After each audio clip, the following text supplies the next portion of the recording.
Hello students, lecture 1 में हम लोगों ने direction cosines and direction ratios की डिफिनीशन उसका एक रिजल्ट देखा था।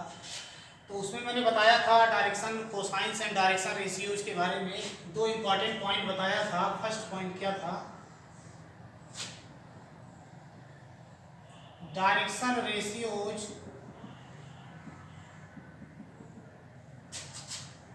Of A line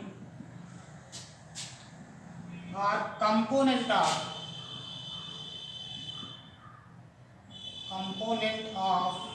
a vector along the line.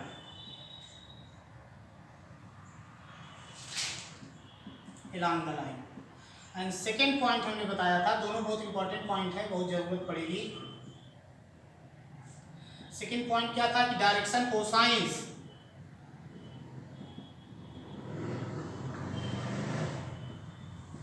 of a line or component of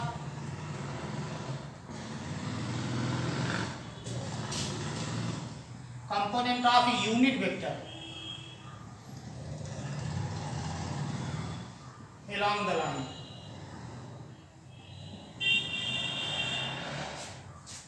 first point का क्या मतलब है कि direction cosines of A line R component of A vector along the line. Means कि अगर कोई लाइन है, suppose यही लाइन है हमारी, इस लाइन का डायरेक्शन रेशियो है ए बी सी इस लाइन के डायरेक्शन रेशियो है। तो ये स्टेटमेंट क्या कह रहा है कि किसी लाइन का जो डायरेक्शन रेशियो होगा वो लाइन के अलोंग एक वेक्टर का कंपोनेंट होगा, किसी न किसी वेक्टर का कंपोनेंट होगा। इसका मतलब एक वेक्टर मिलेगा जो कि इस लाइन पे होगा। इस वेक्टर को हम कहते रहे ओ ए वेक्टर। सपोज यही वेक्टर है कि एक वेक्टर मिलेगा जिसको कि हम नाम दे रहे हैं ओ ए, कि इस वेक्टर के जो कंपोनेंट होंगे, जो कोई वेक्टर ओ ए होगा, ओ ए इक्वल टू होगा ए आई प्लस बी जे प्लस सी के। ऐसी सिचुएशन है। तो किसी लाइन का डायरेक्शन रेशियो क्या होता है? लाइन के अलोंग किसी वेक्टर का कंपोनेंट हो, किसी वेक्टर के कंपोनेंट्स होते हैं। और वही चीज डायरेक्शन कोसाइंस में क्या है कि किसी लाइन का डायरेक्शन कोसाइंस क्या है? उस लाइन के अलोंग किसी यूनिट वेक्टर के कंपोनेंट हैं। तो अगर मान लो कि जैसे ये लाइन है और इस लाइन का direction cosines L M N है, इस लाइन के डायरेक्शन कोसाइंस है एल एम एन। तो इस लाइन के अलोंग एक वेक्टर यूनिट वेक्टर मिलेगा। Unit vector means vector whose length is 1। तो इस लाइन के अलोंग एक यूनिट वेक्टर मिलेगा, ऐसे मिलेगा ए कैप मिलेगा unit vector such that A cap equal to होगा L I plus M J plus M K. ये दो स्टेटमेंट दोनों को ध्यान में रखना है हमको। क्या कि लाइन किसी लाइन का डायरेक्शन रेशियो क्या होता है? लाइन के अलोंग किसी वेक्टर का कंपोनेंट होता है। और किसी लाइन का डायरेक्शन कोसाइन क्या होता है? लाइन के अलोंग किसी यूनिट वेक्टर का कंपोनेंट होता है। तो नेक्स्ट अब हम आ रहे हैं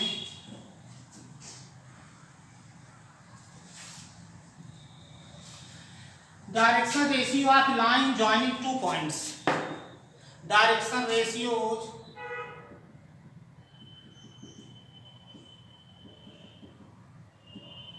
of a line joining two points।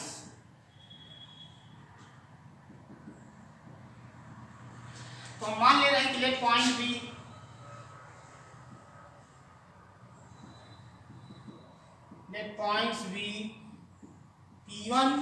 P1 का हम मान ले रहे हैं कि कोऑर्डिनेट है x1 y1 and z1। And second point मान ले रहे हैं P2 एंड P2 का कोऑर्डिनेट है x2 y2 एंड z2। तो दो पॉइंट है स्पेस में, एक पॉइंट है P1, एक पॉइंट है P2। P1 पॉइंट गिवन है, P2 पॉइंट गिवन है। इन दोनों पॉइंट को ज्वाइन करने वाली एक लाइन मिलेगी। कोई भी स्पेस में दो लाइन दी हुई है, दोनों लाइन को ज्वाइन करने वाली, हमेशा दो पॉइंट को ज्वाइन करने वाली एक लाइन होती है। तो P1 पॉइंट है, P2 पॉइंट है, P1 P2 से पास होने वाली एक लाइन होगी। उस लाइन का डायरेक्शन रेशियो बताना है, DRS बताना है। P1 का कोऑर्डिनेट है x1 y1 and z1। P2 का कोऑर्डिनेट है x2 y2 एंड z2। तो अब देखो ये पॉइंट P1 भी लाइन पे है, P2 भी लाइन पे है, तो फिर वेक्टर P1 P2 क्या हो जाएगा? We take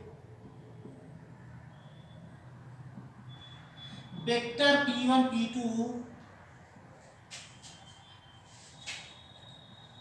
along the line।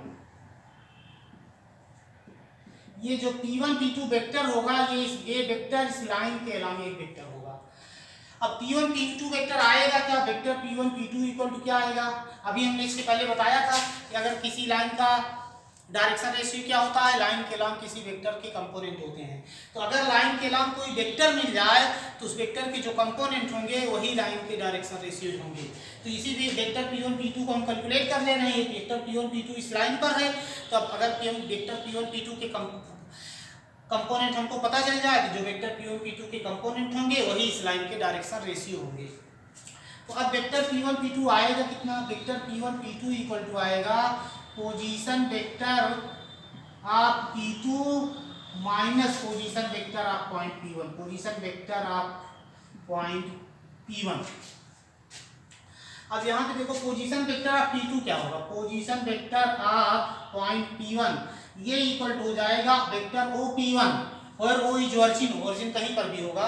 तो अब पॉइंट P1 का कोऑर्डिनेट है x1 y1 z1, तो ये वेक्टर OP1 आएगा x1i plus y1j plus z1k। And position vector of P2 क्या आएगा? पोजीशन वेक्टर ऑफ P2 हो जाएगा वेक्टर OP2, ये आ जाएगा x2i plus y2j plus z2k। तो position vector of P2 minus position vector of P1 ये क्या हो जाएगा? ये हो जाएगा x2i plus y2j plus z2k। जब i j k क्या है? i j k are unit vector along x axis, y axis and z axis. Position vector of P1 क्या आएगा? x1i plus y1j plus z1k। अब ये क्या आ जाएगा? सब्ट्रैक्ट कर देंगे कि आ जाएगा x2 minus x1i plus y2 minus y1j plus z2 minus z1k।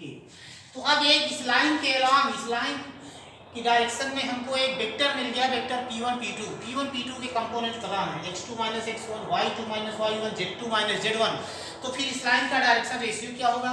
इस लाइन के अलावा कोई भी वेक्टर ले लो, उस वेक्टर का जो कंपोनेंट होगा वही इस लाइन का डायरेक्शन रेशियो होगा। तो फिर इस लाइन का डायरेक्शन रेशियो क्या होगा? जो वेक्टर P1 P2 का कंपोनेंट होगा। और वेक्टर P1 P2 का कंपोनेंट क्या है? x2 minus x1, y2 minus y1, z2 minus z1। तो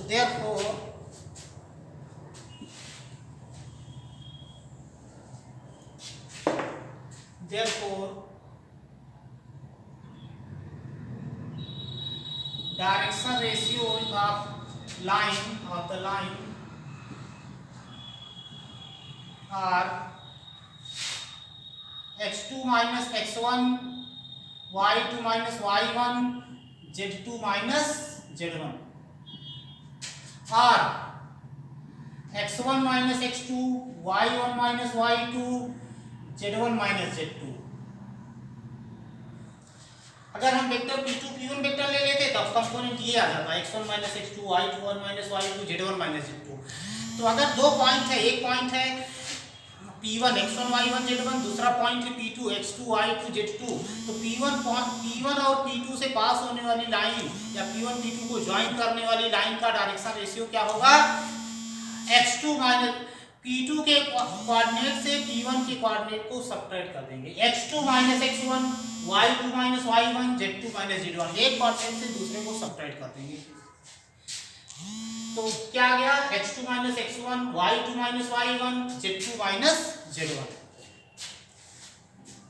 अब नेक्स्ट हम कैलकुलेट करेंगे angle between two lines.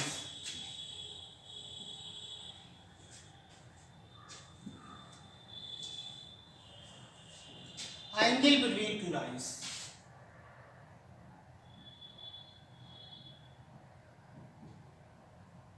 Angle between two lines.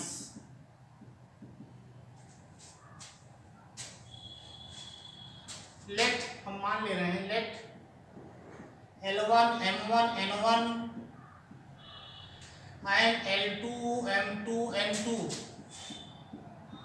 be direction cosines DC of two given lines.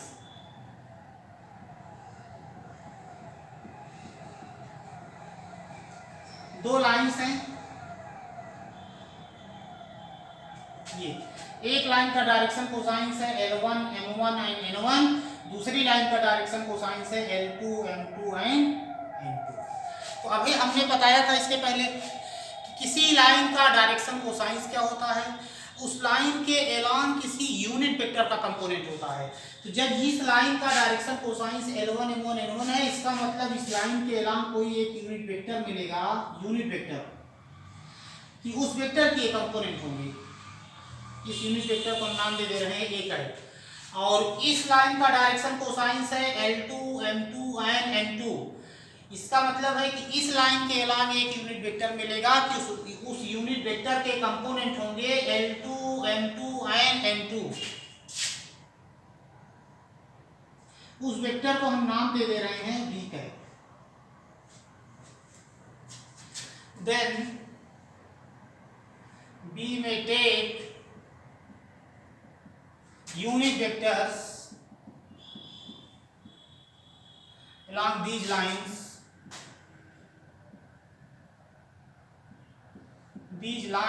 as vector A का एक क्या है, इस लाइन के अलॉन्ग यूनिट वेक्टर है जिसका की डायरेक्शन कोसाइंस है L1 M1 एंड N1।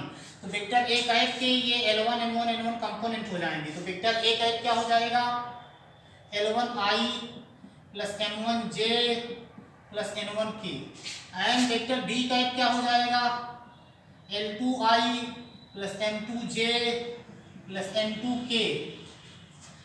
ये दोनों ए का एक एंड बी का एक, ये दोनों यूनिट वेक्टर्स हैं। अब देखो, जो इन दोनों लाइन के बीच का एंगल होगा, हम मान ले रहे हैं कि लाइन के बीच का एंगल है थीटा, तो जो दोनों लाइंस के बीच का एंगल होगा वही इन दोनों वेक्टर के बीच का एंगल होगा। दोनों वेक्टर इस पॉइंट पर मीट कर रहे हैं, तो जो इन दोनों लाइन के बीच वही एंगल होगा जो कि इन दोनों यूनिट वेक्टर्स के बीच का एंगल होगा। तो अब हम इनका डॉट प्रोडक्ट कैलकुलेट करेंगे। देयरफॉर नाउ दो वेक्टर का डॉट प्रोडक्ट क्या होता है, A cap dot B cap. तो A cap dot B cap equal to कितना आएगा, दो vector A dot vector B कितना होता है, mod of vector A into mod of vector B into cos of angle between A and B. तो ये क्या आ जाएगा, ये इक्वल टू आएगा mod of A cap into mod of B cap into cos of angle between A cap and B cap. और vector A cap और vector B cap के बीच का एंगल क्या है, वही है जो कि इन दोनों लाइन के बीच का एंगल है। लाइन के बीच का एंगल हमने बोल दिया है थीटा, मान लिया हमने। ये क्या आ जाएगा, कॉस ऑफ थीटा। अब ए कैप और बी कैप इन दोनों वेक्टर का जब हम डॉट प्रोडक्ट लेंगे तो क्या आएगा, L1 L2 plus I dot I1 हो जाएगा, I dot J0 I dot K0। ये आएगा L1 L2 plus M1 M2 plus N1 N2, ये आ जाएगा। दिस इंप्लाइज और L1 L2 plus M1 M2 plus N1 N2।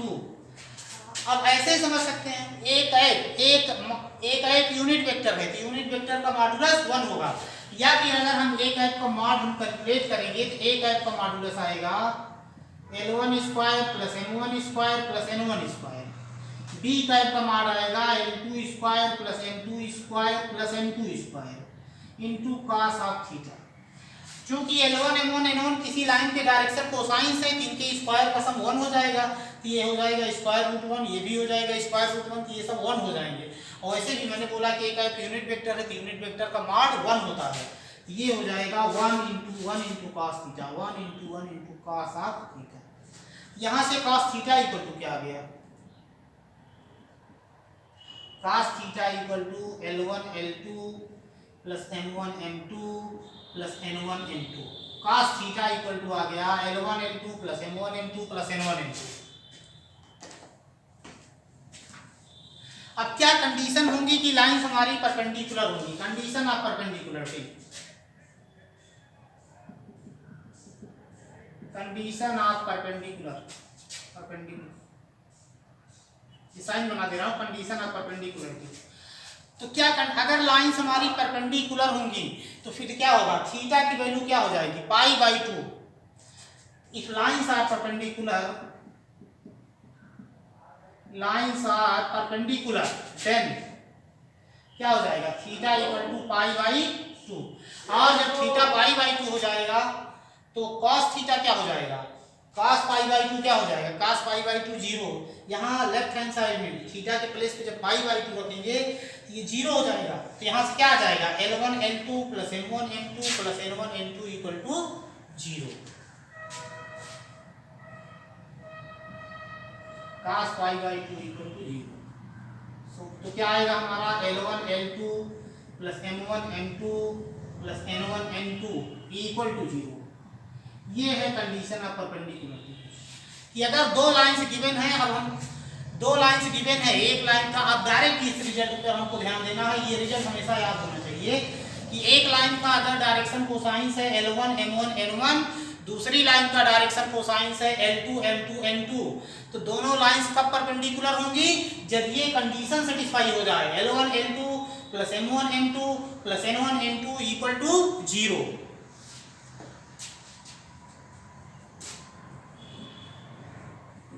ये तो था एंगल का फार्मूला जब दोनों लाइन के डायरेक्शन कोसाइंस गिवन हो। अब नेक्स्ट हम देख रहे हैं कि जब दोनों लाइन के अगर डायरेक्शन रेशियो गिवन है तब क्या होगा, इन टर्म ऑफ डायरेक्शन रेशियोज। अगर दो लाइन की डायरेक्शन रेशियो गिवन है, इन term of direction ratios, in term of direction ratio DRS, हम मान ले रहे हैं कि late A1 B1 C1 and A2 B2 C2 P direction ratio DRS of two given lines। दोनों गिवन लाइन के direction ratio, एक लाइन का डायरेक्शन रेशियो है A1 B1 C1, दूसरी लाइन का डायरेक्शन रेशियो है A2 B2 C2, तब line के बीच का एंगल क्या आएगा। अगर डायरेक्शन रेशियो दिया हुआ है तो दो या तो डायरेक्शन रेशियो से फिर हम डायरेक्शन कोसाइन में कन्वर्ट करें, और उसके बाद डायरेक्शन कोसाइन के टर्म में हमको फार्मूला पता है, cos थीटा इक्वल टू होता है L1 L2 plus M1 M2 plus N1 N2। लेकिन अगर डायरेक्ट हम डायरेक्शन कोसाइन पे नहीं जाना चाह रहे हैं, एक लाइन का डायरेक्शन रेशियो है A1 B1 C1, दूसरी लाइन का डायरेक्शन कोसाइन डायरेक्शन रेशियो है A2 B2 C2, तो लाइन के बीच का एंगल क्या होगा। ऐसे लाइन गिवन है, एक लाइन का डायरेक्शन रेशियो है A1 B1 C1, दूसरी लाइन का डायरेक्शन रेशियो है A2 B2 C2, तो लाइन के बीच का एंगल क्या होगा। तो अब मैंने बताया था कि अगर किसी लाइन का डायरेक्शन रेशियो क्या होता है, उस लाइन के एलॉन्ग किसी यूनिट वेक्टर का कंपोनेंट होता है। तो अब अगर इस लाइन का डायरेक्शन रेशियो गिवन है A1 B1 C1, तो इसका मतलब इस लाइन के एलॉन्ग कोई वेक्टर होगा और उस वेक्टर के कंपोनेंट होंगे A1 B1 C1। इस लाइन का डायरेक्शन रेशियो गिवन है A2 B2 C2, इसका मतलब है इस लाइन के एलॉन्ग कोई एक वेक्टर होगा कि उस वेक्टर के कंपोनेंट होंगे A2 B2 एंड C2। इस लाइन के एलॉन्ग जो यूनिट वेक्टर है उसको हम डिनोट कर दे रहे हैं वेक्टर A से, इस लाइन के एलॉन्ग जो वेक्टर है उसको हम डिनोट कर दे रहे हैं वेक्टर B से। तो वेक्टर B के कंपोनेंट होंगे A2 B2 C2, vector A के कंपोनेंट होंगे A1 B1 C1। Then we may take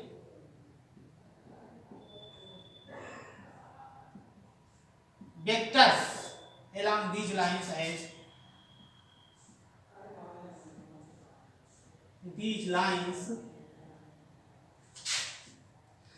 vector A equal to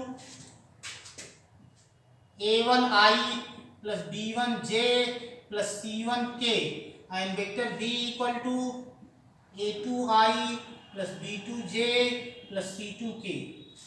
तो अब ये वेक्टर A है और ये वेक्टर B है। तो देखो लाइन, दोनों लाइन के बीच का एंगल वही होगा जो कि वेक्टर A और वेक्टर B के बीच का एंगल होगा। सपोज हम थोड़ी देर के लिए बोल दे रहे हैं कि लाइन के बीच का एंगल थीटा है, तो जो लाइन के बीच का एंगल है, अगर इन दोनों लाइन के बीच का एंगल थीटा है तो फिर इन दोनों वेक्टर के बीच का एंगल भी थीटा होगा। तो अब हम वेक्टर के बीच का एंगल कैलकुलेट करेंगे। तो दोनों वेक्टर का डॉट प्रोडक्ट ले रहे हैं। क्या आ जाएगा, then A dot B, vector A dot vector B.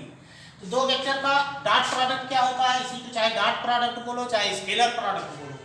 Vector A dot vector B equal to होता है mod of vector A into mod of vector B into cos of angle between vector A and vector B. Vector A और vector B के बीच का angle वही है जो दोनों लाइन के बीच का एंगल है, और लाइन के बीच का एंगल हमने बोल दिया है थीटा, कॉस ऑफ थीटा। अब ये वेक्टर ए है, ये वेक्टर बी है, तो वेक्टर ए डॉट बी कितना आएगा, ये आएगा a1 a2 plus b1 b2 plus c1 c2। ये आ जाएगा, this implies a1 a2 plus b1 b2 plus c1 c2 equal to mod of vector A. Mod of vector A कितना आएगा, square root a1 square plus b1 square plus c1 square, mod of A आया। And mod of vector B कितना आएगा, a2 square plus b2 square plus c2 square into cos of theta. तो अब यहां से cos theta equal to क्या हो जाएगा, this implies cos theta equal to a1 a2 plus b1 b2 plus c1 c2 upon square root से divide कर देंगे, a1 square plus b1 square plus c1 square into square root a2 square plus b2 square plus c2 square. ये यहाँ से हमारा cos theta का formula आ गया in term of direction ratio. अब हमको डायरेक्ट ये फार्मूला ध्यान रखना है। तो अब क्या है फार्मूला कि अगर एक लाइन का डायरेक्शन कोसाइन डायरेक्शन रेशियो है a1 b1 c1 और दूसरी लाइन का डायरेक्शन रेशियो है a2 b2 c2, तो इन लाइन के बीच का एंगल क्या होगा, इन लाइन के बीच का एंगल इस फार्मूले से कैलकुलेट किया जाएगा। फार्मूला क्या है, cos of theta equal to a1 a2 plus b1 b2 plus c1 c2 upon square root of a1 square plus b1 square plus c1 square into square root of a2 square plus b2 square plus c2 square.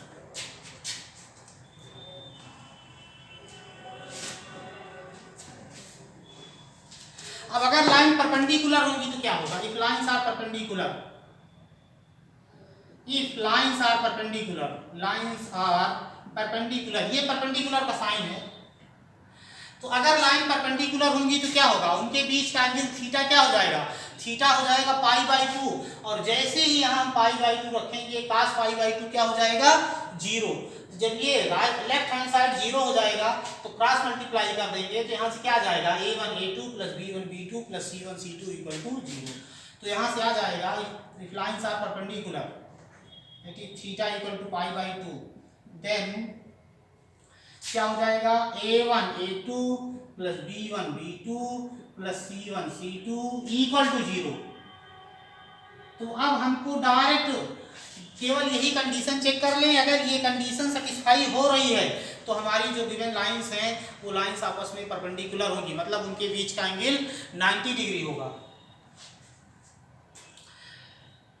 Condition अब parallel कब होंगी, second है if lines are parallel, if lines are parallel, ये parallel का sign है समांतर।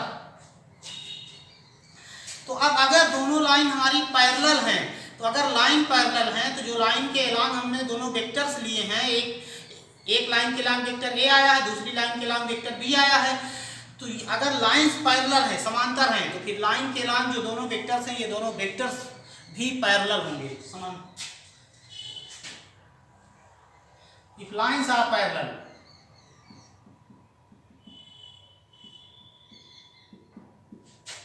then vector along the lines, vectors along these lines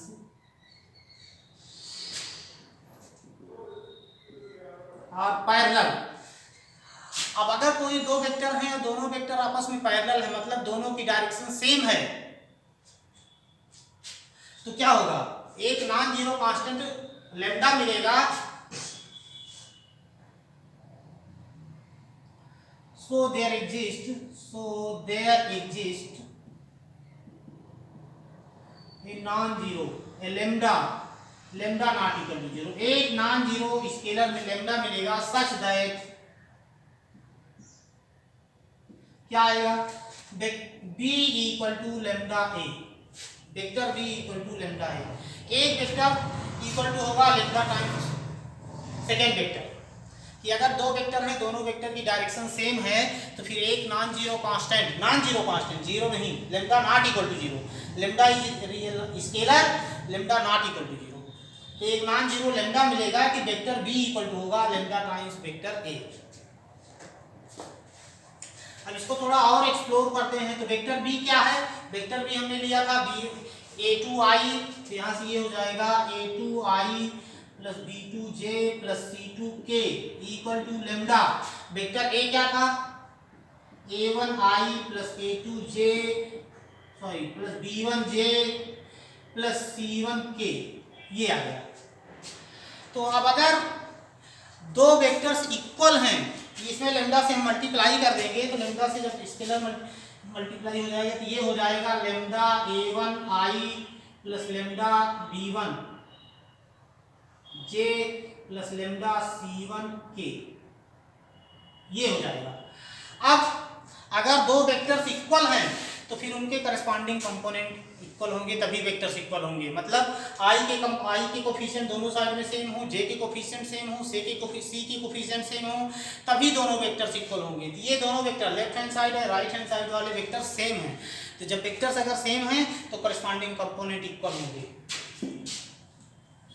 तो अब यहां से क्या मिल जाएगा हमको, देखो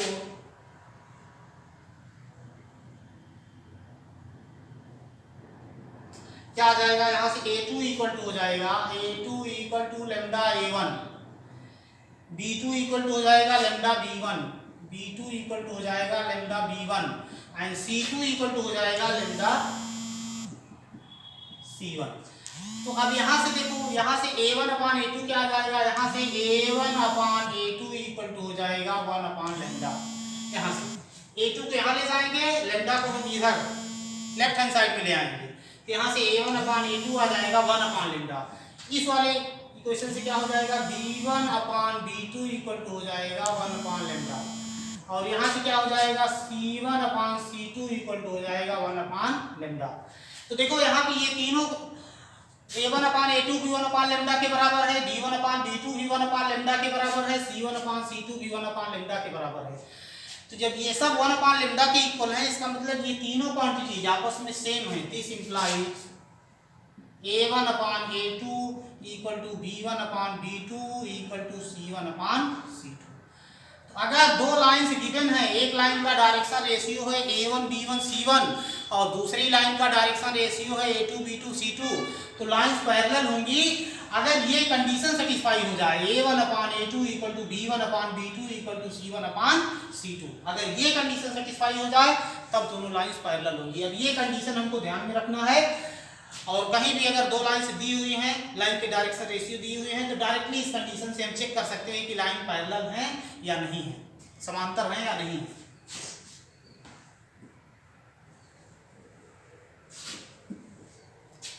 ओके, थैंक्स।